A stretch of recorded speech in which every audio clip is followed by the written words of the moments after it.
안녕하세요. 눈팅만 하던 이 게시판에 제가 글을 쓰게 될 줄은 몰랐네요. 저는 5개월 전 결혼 약속한 사람과 파혼한 29살 여자입니다. 지금 생각하면 더 진행되기 전에 빨리 파혼하길 너무 다행이란 생각이 들 정도로 시어머니 될 뻔했던 그분 생각만 하면 몸서리가 쳐지네요. 신상 문제도 있어 많은 이야기들을 다 풀었을 순 없고 딱 그 남자와 예비 시모와 있었던 일들만 써보겠습니다. 주작이라고 하실 분들도 있으실 텐데 실화 맞고요. 이 글을 쓰는 이유는 세상에 이런 몰상식한 사람들도 있다는 걸 많은 사람들에게 알려주고 싶었어요. 전 남친은 저보다 4살 많았어요. 당시에는 너무도 다정하고 성실했던 남친이라 딱히 흠 잡을 것도 없어 보였어요. 아무리 제가 결혼 생각이 별로 없었다고는 해도 20살 철없는 연애할 나이는 아니었기에 상대 부모님 노후 준비나 재정적인 문제도 잘 살펴보긴 했었죠. 그런 점에서 역시 별 문제 없는 남자였습니다. 남친 집에 인사 갔을 때도 저는 시어머니 될 분께 좋은 인상을 받았었거든요. 참고로 남친은 중학생 때 아버지가 돌아가셨습니다. 남친에게는 홀어머니에 남동생 하나 있었어요. 남친은 아직 독립하지 않은 상태였고 저는 전근으로 인해 남친이 살던 지방으로 혼자 이사 온 상태였죠. 그러다가 만나서 연애한 거고요. 예비 시모가 저희 결혼 생각 있다고 말씀드리니까 그러시더라고요. 나는 아들네한테 별 간섭하면서 살고 싶지 않다. 자기들끼리 잘 살면 그만이지. 요즘이 예전처럼 시집살이 시키는 시대도 아니고 말이야. 그렇게 쿨한 면모를 보여주셨어요. 그리고 신혼집에 대해 이야기하다가 당시 예비 시모가 그러셨거든요. 시골에 땅이 있긴 한데 개발 예정이라 땅값이 오르고 있다고. 그걸 당장 팔면 신혼집은 해줄 수 있으나 손해이니 나중에 팔아서 저희 준다고 하시더라고요. 제가 그 말을 철석같이 믿은 건 절대 아니었고 그냥 말씀만이라도 너무 감사했어요. 그런데 이어 말씀하시는 어머님 말씀에 좀 놀랐습니다. 어머님이 갭 투자 목적으로 매매해서 갖고 있는 17평짜리 빌라 하나가 있는데 신혼집을 거기로 들어오면 안 되겠냐고 하시더군요. 요즘 집값도 비싼데 굳이 나가 살지 말고 내가 세주는 빌라에서 마침 내년에 사람 나간다니까 그때 들어오면 딱이겠네. 거기서 살면서 청약 부지런히 넣고 있어봐. 괜찮은데 당첨되면 내가 그때는 땅을 팔아서라도 돈을 좀 해줄 테니까. 응? 어머님이 말씀하신 그 빌라는 시댁이랑 걸어서 거의 2분 거리였어요. 어머님 댁은 아파트였고 그 길 건너 빌라 골목에 있는 집이었어요. 왕복 4차선 도로에 횡단보도 하나만 건너가면 되는. 어머님 말씀만 들으면 거의 반합가나 마찬가지인 것 같은 느낌? 그랬습니다. 괜히 딴 데 돈 쓰지 말고 거기 들어와 살으라고요. 저는 좀 당황스럽긴 했지만 생각해 본다고 말씀드리고 저희 부모님께 이 얘기를 말씀드렸더니 어머니가 특히 반대하시더라고요. 우리도 돈이 없는 것도 아닌데 적당히 서로 돈 부담해서 처음부터 그럴듯한 아파트 들어가 살았으면 좋겠다고 하셨거든요. 저희 엄마 입장은 신부인 저희 쪽이 집값을 조금 더 부담하더라도 제가 괜찮은 아파트에서 시작하길 바라셨습니다. 저희 부모님이 단칸방에서 시작하신 후 자수성가해서 지금 50평대 자가 아파트에서 살고 계시는데 결혼 초에 너무 힘들었던 기억이 있어서 딸인 저는 그런 고생을 안 했으면 하는 바람이셨어요. 물론 17평이 작지는 않지만 어머님은 시댁이랑 너무 가까운 것도 그렇고 게다가 그렇게 가깝게 살아야 하는 거라면 시어머니가 어떠신 분인지 제대로 좀 알고 이래저래 조금 더 고민한 후 결정하길 바라셨어요. 하지만 예비 시모의 입장은 강경했습니다. 신혼부부가 뭐하러 처음부터 좋은 아파트에서 사냐는 것입니다. 나중에 아이 생기면 그때 옮겨도 늦지 않고 정 집이 너무 좁다 싶으면 바로 옆에 시댁 아파트가 있는데 거기에서 같이 살다시피 하면서 애 키우면 서로 좋지 않겠냐는 입장이셨어요. 그런 의견 충돌 때문에 남친이랑도 조금씩 다퉜고 이 결혼 정말 진행해도 되나 하는 생각이 스물스물 들 때였어요.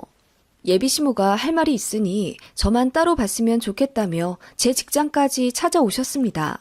부랴부랴 일 정리하고 급하게 내려갔더니 어머님이 제 차에서 얘기하자고 하시더군요. 제가 카페로 모시겠다고 하니 버럭 화를 내시면서 곧 결혼할 애가 이렇게 돈을 물 쓰듯 펑펑 써야 되겠니? 급한 일이다. 잠깐 얘기만 하면 되니까 어서 차에 타. 이러시길래 기분이 굉장히 상한 채로 차에 탔습니다. 예비 시모가 서둘러 말씀하시더군요. 앞서 말했던 어머님이 세 주고 있다는 17평짜리 빌라에서 세입자가 조금 급하게 나가게 되었다네요. 당장 2달 뒤에 나가게 되었다면서 저희 보고 그 집에 빨리 들어오라고 결혼을 재촉하시더라고요. 그 집 비워놔서 뭐해. 어차피 결혼할 거 빨리 혼인신고하고 들어와라. 응? 괜히 또 다른 세입자 들였다가 타이밍 안 맞아서 붕 뜨면 어떡하니. 어머님, 아무리 그래도 갑자기 그렇게 결혼을 하라고 하시는 건 요즘은 혼인신고 먼저 하는 것쯤은 일도 아니야. 그리고 이렇게 서로 집까지 다 왕래했는데 결혼한 거나 마찬가지지 뭐. 이렇게 된 거 빨리 상견례 잡고 날짜도 잡고 어서 결혼식 올리자.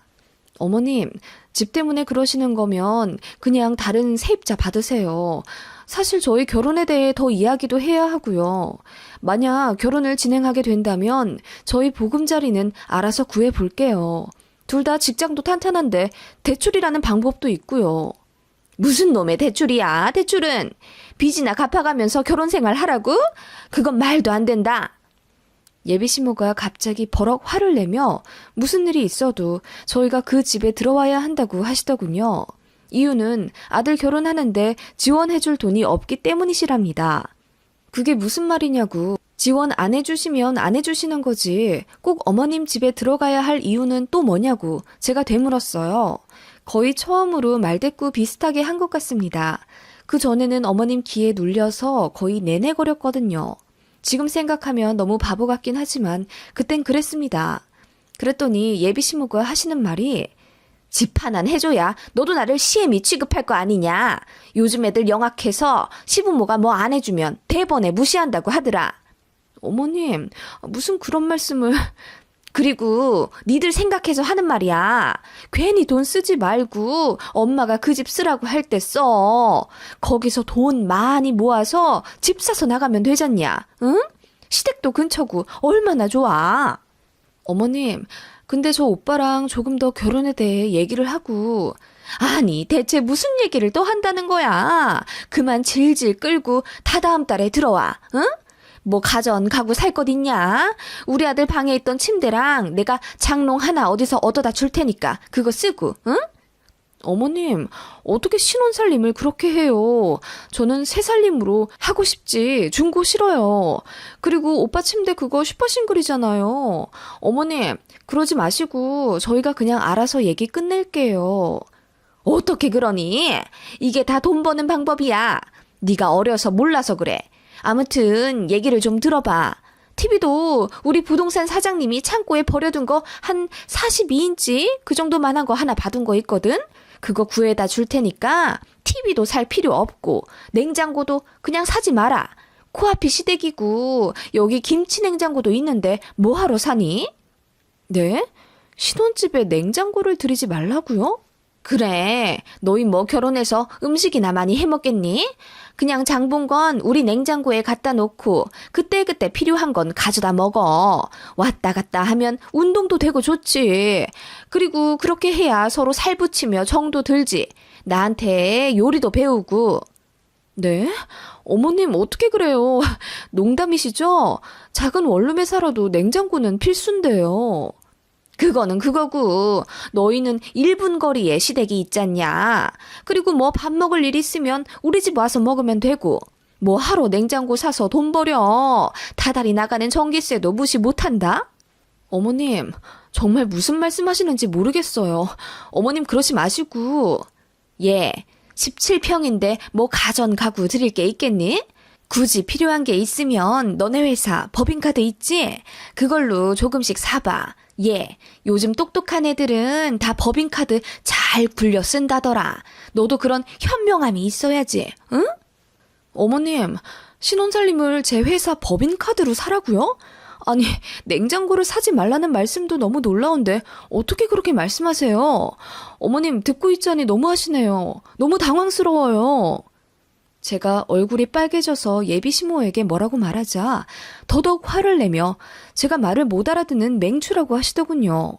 솔직히 너무 어려운 분이었고 저도 뭐가 뭔지 몰라서 그전에는 그저 내내거렸는데 뭐 법인카드로 신혼살림을 사라고 하질 않나, 냉장고를 사지 말라고 하질 않나, 도를 넘는 황당한 참견에 어이가 없었습니다. 그리고 본격적으로 결혼 이야기가 나오니 이렇게 돌변하신 예비 시모에게 너무 놀랐고 무서웠어요. 그렇게 도망치듯 차에서 나와서 회사로 올라왔고 바로 남친에게 전화 걸어서 이 사실을 알렸어요. 저는 남친이 길길이 날뛰면서 우리 엄마가 왜 그러지? 미안해. 이렇게 나올 줄 알았어요. 그런데 모든 사실을 차분히 듣던 남친이 뜻밖의 이러는 거예요. 그런데 돈 아껴서 남 주는 것도 아니고 우리 엄마가 다 우리 잘 되라고 그렇게 해주시는 건데 그게 그렇게 고가워? 막말로 너희 집에서 집값 대주실 것도 아니잖아. 뭐? 아니, 다 대주시는 건 당연히 아니지. 그래도 어느 정도는 보태주신다고 했어. 그 부분은 나도 감사하게 생각하고 있고. 그리고 어떻게 우리가 살 곳을 전부 부모님한테 기대? 어느 정도는 대출 받을 생각도 해야지. 나는 대출 싫어. 단 한 번도 빚 있는 상태로 살아본 적이 없어서 무섭기도 하고.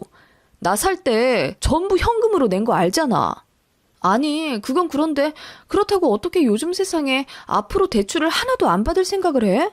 아니, 오빠, 그건 그거고 어떻게 신혼집에 냉장고도 안 사냐고. 그게 말이 돼? 신혼집에 모든 걸 다 갖춰야 한다는 고정관념을 좀 버려. 그래, 우리가 뭐 얼마나 밥을 해먹겠냐. 그리고 코앞이 우리 집인데 뭐 먹을 일 생기면 우리 집 가면 되지. 엄마 말이 영 틀린 것도 아니잖아. 네가 어려서 그런가 본데 돈 아끼려면 다 그렇게 조금씩 참고 불편함 감수하면서 사는 거야. 그리고 우리 엄마 나 없으면 적적하실 텐데 네가 냉장고 핑계로 우리 집 자주 들락날락하면 더 친해지고 정답고 좋지. 뭐? 들을수록 황당한데?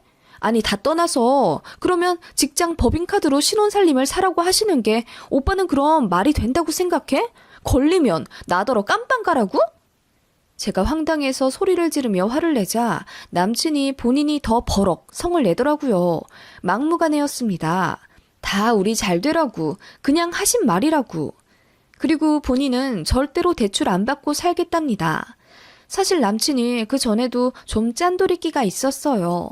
사람 만나면 돈 써야 해서 연애도 안 하고 친구도 잘 안 만나고 살아왔다더군요. 회사에서도 악착같이 돈 아끼면서 사비 내야 하는 회식엔 참여도 안 해서 직장 동료들이랑 살갑게 지내지도 않는다면서. 그때는 왜 그랬는지 그런 게 좋아 보였어요. 술값으로 돈 날리지도 않았고 그런 모습이 건전해 보였거든요. 그러다가 저를 만났고 저한테는 그렇게 돈 아끼지 않았어요. 이 정도로 비상식적인 사람이라면 결혼 생각도 안 했겠죠. 물론 할인 받는 것에 엄청 예민해야 한 점은 있었으나 서로 거의 반반씩 부담해서 데이트했기 때문에 그냥 그런 점이 알뜰해 보이고 좋았습니다. 저도 낭비하며 살지 않았고 사회 초년생 때부터 좀 무리해서 적금 든 덕분에 또래보다 2~3배 정도 많이 돈 모아놨습니다. 저희 부모님도 저 결혼하면 자금 대주시려고 저 어릴 때부터 모아두신 목돈도 있었고요. 그렇기 때문에 남친의 돈을 보고 만난 건 아니지만 그런 성실함과 경제관념이 마음에 들고 자상한 면이 있어서 결혼을 생각했거든요. 아무튼 그렇게 말꼬리가 길어져 심각하게 다투게 되었고 결혼 얘기 본격적으로 나오기 전의 태도와 너무나도 다른 모습에 실망도 커서 정이 떨어지더라고요. 그리고 그런 시어머니와 평생을 가깝게 지내야 하는데 도저히 그렇게는 못하겠더라고요. 그런 단점을 상쇄할 만큼 남친의 성격이 괜찮지도 않다는 걸 깨달았고요. 그래서 남친에게 전화로 파혼을 선언했어요. 오빠랑 결혼은 안 되겠어. 그만하고 싶어. 뭐? 너 설마 집 때문에 이러는 거야? 너도 다른 골빈 여자들처럼 대출 잔뜩 받아서 신축 아파트 들어가고 싶단 얘기야? 이래서 오빠랑은 절대 못 살겠다는 거야. 설마 내가 풀대출 끌어 모아서 무리한 집에 살자고 하겠어? 오빠나 내가 모아둔 돈도 있고 심지어 우리 부모님도 어느 정도 도와주실 수도 있다는데 굳이 우겨가며 어머님 주택으로 들어가자고 하는 건 오빠야. 게다가 냉장고도 없는 집에서 내가 왜 살아? 내가 오빠를 사랑한 건 맞지만 결혼은 현실 그 자체인데 결혼 전보다 나아지진 못할 망정 더 불행하게 살 거라면 그 결혼 난 절대 안 할 거야. 너 정말 뇌가 있는 애니 없는 애니?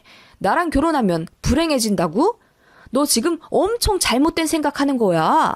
우리 집 시집 오면 아끼고 아껴서 10년, 20년 후에는 남들보다 훨씬 부자가 될 텐데 신혼 때 잠깐 힘든 거 그걸 못 참고 남들처럼 돈 펑펑 쓰고 싶어 한다니. 네가 참 한심하다. 남친은 그렇게 혀를 끌끌 차더니 알겠다고 하더군요. 어이가 없었습니다. 그렇게 저희는 한순간에 파혼하고 헤어졌죠. 그렇게 끝난 줄 알았습니다. 며칠 뒤 새벽 4시 반에 전화가 오더군요. 저는 회사 출근 알람인 줄 알았습니다만 눈 비비고 본 핸드폰 액정화면에 뜬 어머님이라는 세 글자에 소스라치게 놀랐습니다. 받을까 말까 고민하다가 순간 화가 치밀어 오르더라고요. 지금이 몇 시인데 전화를 다 하나 싶어서요. 받아서 무슨 소리 하시는지 드러나 보자 싶더군요. 통화 버튼 누르자마자 벼락같이 호통치는 소리에 잠시 귀청이 떨어져 나갈 뻔했습니다. 네가 뭔데 파혼을 하자 말자 하냐? 어? 지금 몇 시인 줄 아세요? 새벽 4시 반입니다. 너 진짜 후회할 거다. 응? 그리고 너 때문에 그 집 다른 세입자들이 타이밍 놓치고 아까운 새만 날리게 됐어. 네가 책임져라. 네? 제가 책임지라고요? 그게 무슨 말씀이세요? 네가 이렇게 파혼할 줄 알았으면 그 집에 바로 다른 사람 세줄 걸 그랬잖니. 네가 책임지고 다른 세입자를 구해놓거나 아님 나한테 이렇게 손에 끼친 거 전부 위자료로 내놔라. 네? 위자료요? 저희 결혼도 안 했는데요? 결혼 얘기가 나왔으니 이렇게 된 이상 혼인 빙자 사기지.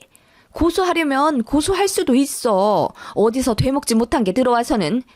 네, 고소하세요. 마음대로 하세요. 제가 이런 한 장 뱉어야 하는 상황이면 두 말 않고 드릴게요. 대신 저도 무고죄로 고소할 겁니다. 파혼했다고 위자료요? 제가 어이가 없네요. 헛소리 하실 거면 전화 끊으세요. 저 출근해야 하거든요? 저는 그렇게 내뱉고 전화를 끊었어요. 분이 안 삭혀서 바로 잠이 오지도 않더군요. 그대로 전 남친에게 전화를 걸었더니 차단했는지 안 받더라고요. 진짜 황당했습니다. 그러더니 그날 저녁 또 전 예비시모에게 전화가 오더군요. 위자료로 얼마나 생각해 두었냐더군요. 자기는 2천만 원은 받아야겠대요. 저한테 정신적 스트레스를 너무 많이 받아서 지금 거동도 힘들고 부동산 관련해서 손해를 많이 봤다면서 2천 이하로는 합의를 안 해주겠다네요. 제가 지금 뭔 소리를 들은 건지 듣자마자 정신이 멍하더라고요. 일단 전부 녹취했습니다. 전 예비시모가 그러더군요. 2천만 원 안 주면 네 직장에 찾아가서 사람들 앞에서 대자보 들고 시위할 거야. 결혼 빙자 사기 쳤다고. 너 그러면 혼사길 제대로 막히는 거야. 알간? 어떻게 할 거냐? 2천만 원 줄 거냐? 아니면 제대로 개고생 해볼 테냐? 어? 제가 대체 왜 2천만 원을 줘야 하는지 이해가 안 가는데요? 그리고 지금 협박하시는 거예요? 말이 안 통하는 집안 같아서 제가 그냥 조용히 발만 빼려고 했는데 이렇게 나오시면 저도 곤란하죠. 협박죄로 제가 고소하겠습니다. 뭐? 네가 고소한다고? 협박죄? 이게 어떻게 협박죄냐? 응? 제 직장 찾아와서 명예훼손하겠다는 선언하셨잖아요. 2천만 원 요구도 애초부터 말이 안 되고요. 그만 전화하시고 이제부터 제가 선임한 변호사랑 통화하시면 될 것 같아요. 저 지금 변호사 상담 받으러 갈 거거든요. 예. 얘기 좀 더 들어봐. 무슨 고소니? 결혼까지 약속했던 사람 애미한테 네가 이렇게 할 수 있어? 결혼까지 약속했던 아들 여자친구한테 돈 뜯어내려고 하신 건 그쪽이죠. 뭐? 그쪽? 아무리 헤어져도 그쪽이 뭐니 그쪽이? 전 예비시모가 갑자기 호칭 가지고 또 말꼬리를 잡으며 전화를 못 끊게 하더라고요. 아무리 지금처럼 진흙탕 싸움이 되어도 곧 죽어도 어머님이라고 불러야 한답니다. 지금 생각해도 아주 어이가 없어요. 그러면서 제가 어머님이라고 안 불렀다고 갑자기 엉엉 울면서 젊은 것한테 이렇게 무시받으니 그냥 살기가 싫어졌다면서 정신적 손해배상 어쩌고 또 헛소리 하길래 제가 소리를 빽 지르며 고소 진행하겠다고 했습니다. 그랬더니 말을 또 바꾸면서 당분간 전화 안 할 테니 조금 더 생각해보라며 저를 달래듯 끊더라고요. 모든 상황을 알게 된 저희 부모님도 극대노하시며 전 예비시모가 2천만 원 들먹거리며 안 주면 제 직장에 찾아온다고 협박했던 걸로 민사소송이 되나 알아보러 다니셨습니다. 제가 전 남친한테 문자도 보냈죠. 변호사 사무실 명함들 사진 찍으면서 지금 소송 준비 중이라고 문자 보내니 그제야 전화가 와선 싹싹 빌더군요.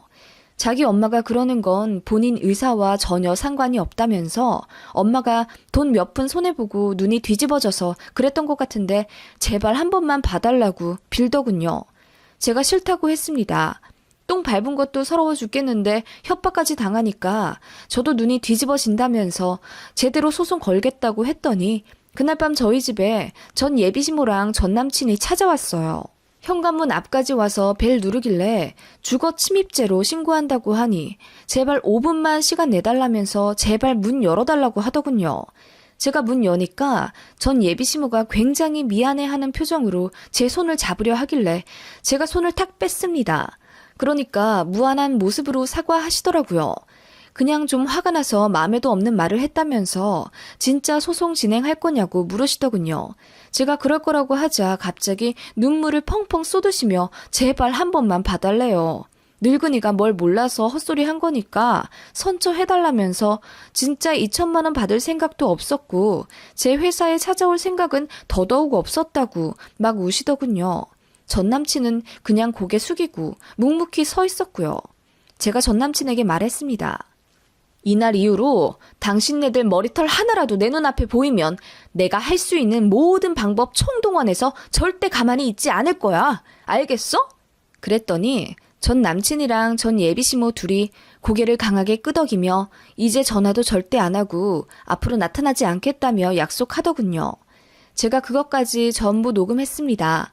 각서라고 생각하고 다시 말해보라고 했더니 처음엔 자존심 상한 듯 말 안 하려고 하다가 제가 다그치니 그제야 떠듬떠듬 다신 안 나타나겠다고 입 맞춰 얘기하더군요. 네, 그날 이후로 연락 없어요. 정말 확실히 끝난 거죠. 똥을 밟아도 이런 대형 똥을 밟을 줄은 정말 몰랐습니다. 그래도 한때 너무나도 사랑했던 사람이고 그래서 결혼까지 생각한 건데 어떻게 일이 이렇게 된 건지. 10길 물속은 알아도 한 길 사람 속은 모른다더니 전 남친이 그런 사람인 줄도 몰랐고 전 예비시모도 그런 식으로 상식 없는 사람인 줄은 꿈에도 몰랐어요. 나중에 알고 보니 시골에 있다는 땅도 사실 예비시어머니 명의도 아니었더라고요. 예비시모의 외삼촌 명의 땅이었는데 혼자 김칫국 마시고 자기 땅이라고 우겼던 거라고요. 황당하죠? 어쨌든 지금은 다 끝난 일이고요. 저는 전근 신청해서 다른 지역으로 발령받기를 기다리고 있습니다. 이 지역에 더 있으면 안 좋은 기억만 떠오를 것 같아서요. 다행히 좋은 결과가 있을 것 같고 머지않아 새 출발할 수 있을 것 같네요. 그리고 전 남친 회사에 이 일이 소문이 나서 또라이 집안 낙인 찍힌 것 같다네요. 장가는커녕 선자리도 막힐 것 같다고. 전 남친은 저와는 다르게 인사이동이나 타지 발령 요청이 어려워서 근 10년은 망신당한 채로 출근해야 할 거예요. 정말 꼬시네요.